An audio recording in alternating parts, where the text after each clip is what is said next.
अहिल्यानगर शहरातील अवजड आणि अवैध प्रवासी वाहतूक तात्काळ बंद करा अशी मागणी राष्ट्रवादी काँग्रेस पक्षाने पोलीस प्रशासनाकडे निवेदनातून केली। अहिल्यानगर शहरालगत असणाऱ्या बायपासवरून वाहतूक सुरू झाली असतानाही अवजड वाहनं मोठ्या प्रमाणात पोलिसांच्या दुर्लक्षामुळे शहरात येत आहेत।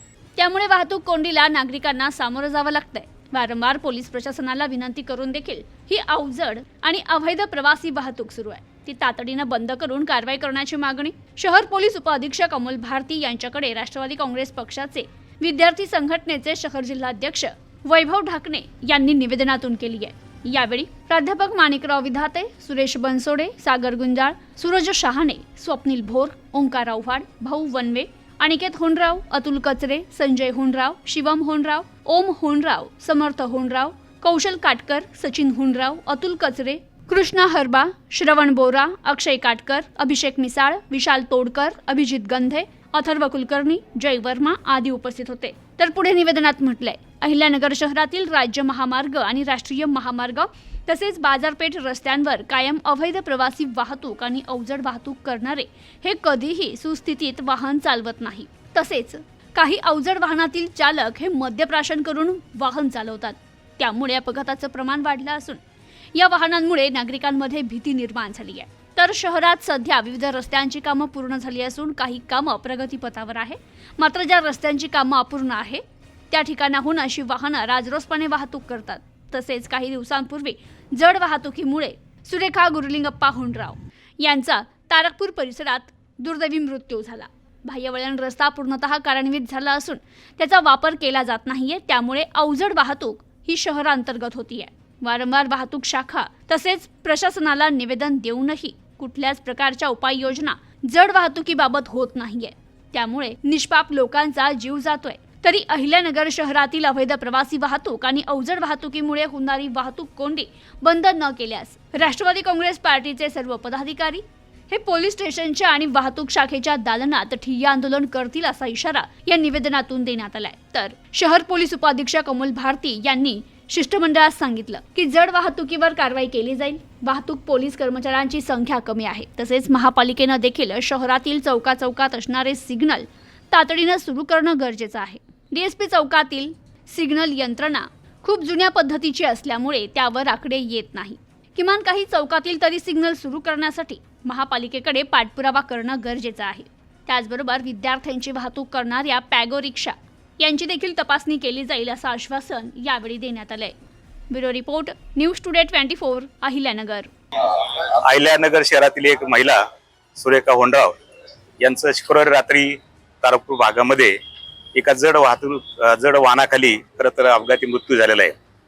आपणा सर्वांना माहिती आहे की अहिल्यानगर शहर आणि अहिल्यानगर शहराच्या चारही बाजूने उपनगर बायपास झालेले आहेत आणि गेल्या काही महिन्यापासून खरं तर या बायपासनेच जड वाहतुकीला परवानगी दिलेली आहे। नगर शहरामध्ये ही जड वाहतूक खरं तर येऊ नये अशा प्रकारचे नियम सुद्धा घातलेले आहेत, परंतु तरी सुद्धा नगर शहरातून अशी जड वाहतूक येतात आणि त्यामध्ये अशा प्रकारच्या दुर्दैवी घटना घडतात। म्हणून आज आम्ही या ठिकाणी भारतीय साहेबांना एक निवेदन दिले। अहिल्यानगर शहराचे आमदार माननीय संग्राम काका जगताप यांच्या वतीने सर्व राष्ट्रवादी काँग्रेस पक्षाचे पदाधिकारी आणि संबंधित महिलाचे सर्व नातेवाईक मित्रमंडळी या ठिकाणी आलो आणि आम्ही साहेबांनी निवेदन दिले। साहेबांनी सुद्धा आम्हाला त्या ठिकाणी सकारात्मक प्रतिसाद दिलेला आहे आणि निश्चितच जी घटना झालेली आहे ती दुर्दैवी आहे अशा प्रकारच्या भावना सुद्धा भारतीय साहेबांनी या व्यक्त केलेल्या आहेत। त्याचबरोबर खरं तर नगर शहरामध्ये जे काही सिग्नल्स आहेत ते सिग्नल सुद्धा खरं तर नादुरुस्त असतात आणि नगर शहरामध्ये मोजकेच काही सिग्नल आहेत ते नादुरुस्त असल्यामुळे सुद्धा त्या भागामध्ये खरं तर वाहतुकीला खोळंबा तयार होतो।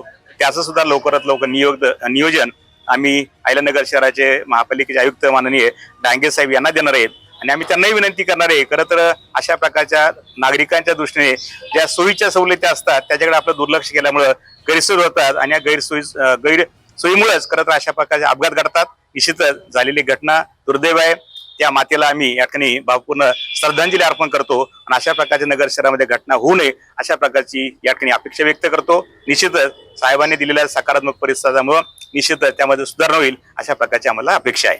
आमदार संग्राम जगताप यांच्या मार्गदर्शनाखाली आम्ही जिल्हा पोलीस प्रशासनाची आज भेट घेऊन अहिल्यानगर शहरामध्ये होत असलेल्या अवैध जड वाहतुकीवर निर्बंध आणून ते पूर्णपणे बंद करण्यासाठी या ठिकाणी निवेदन दिलेलं आहे। बाह्यवळण रस्ता हा पूर्णतः कार्यान्वित झाला असतानाही जड वाहतूक ही नगर शहरातून येते कसं काय आणि या जड वाहतुकीमुळे कित्येक निष्पाप जीवांना आपले जीव गमवावे लागतात. शहरामध्ये रात्रीच्या वेळेस सिग्नल कार्यान्वित नसतात. अशा वेळेस त्यांना कुठलेही निर्बंध नसतात. एकदम सर्रासपणे त्या वाहतूक या नगर शहरातून म्हणजे वर्दळीच्या ठिकाणातून जातात. त्याच्यामध्ये खूप सारे अपघात होतात. वारंवार आपण पोलीस प्रशासन असेल, वाहतूक विभाग असेल यांना विनंती करून देखील याच्यावरती कुठलेच निर्बंध येत नाहीत. आज आम्ही सर्व राष्ट्रवादीचे पदाधिकारी मिळून या ठिकाणी निवेदन दिलेलं आहे. एक महिलेला काही दिवसापूर्वीच आता रात्रीच्या सुमारास या ठिकाणी आपला जीव गमावा लागलाय. त्या संदर्भात कठोर कारवाई करून ह्या वाहतूक प्रवासी आपली जी जड वाहतूक आहे ही पूर्णतः बंद करण्यासाठी आम्ही या ठिकाणी निवेदन दिलेलं आहे. DYSP भारती साहेब यांनी देखील आम्हाला याच्यावरती तात्काळ कारवाई करू असं आश्वासन दिलेलं आहे. तसेच आमचं महानगरपालिकेसंग बोलणं चालू आहे. आम्ही देखील अहमदनगर महानगरपालिका, अहिल्यानगर महानगरपालिका असेल यांच्याशी या ठिकाणी बोलणार आहोत की जे मोठमोठे चौक आहेत त्या ठिकाणी नव्याने सिग्नल कार्यान्वित करण्यासाठी देखील आम्ही या ठिकाणी अहिल्यानगर महानगरपालिका प्रशासनाची भेट घेणार आहोत.